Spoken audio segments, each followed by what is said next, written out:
ITL apply ചെയ്തിട്ടുണ്ട്, പോളിടെക്നിക്കിൽ apply ചെയ്തിട്ടുണ്ട്, അഡ്മിഷനൊക്കെ വേണ്ടിയിട്ട് അപ്ലൈ ചെയ്തിട്ടുണ്ട്. ഈ ടൈമിൽ ITI കോൾ വന്നു, കളമശ്ശേരി ITI അങ്ങനെ അവിടെ പോയി ജോയിൻ ചെയ്തു. ITI അങ്ങനെ കിട്ടി കഴിഞ്ഞിട്ട് കുറച്ച് കഴിയുമ്പോഴത്തേക്കും ITI കഴിഞ്ഞപ്പോഴാണ് പോളിടെക്നിക്കിൽ നിന്ന് പോകുന്നത്. പൂവപ്പടി പോളിടെക്നിക്കിൽ നിന്ന് എനിക്ക് കമ്പ്യൂട്ടർ സയൻസ് ആ ഡിവിഷനായിരുന്നു.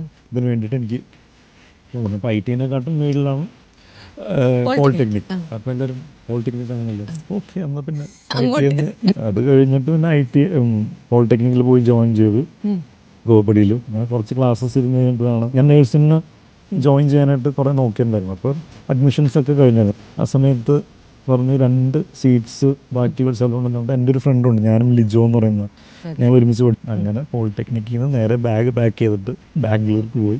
അങ്ങനെ മെയിൽ നഴ്സിംഗ് ജോയിൻ ചെയ്തു. പക്ഷെ അത് കഴിഞ്ഞിട്ട് 6 മാസം പിന്നെയും ബാക്കായി.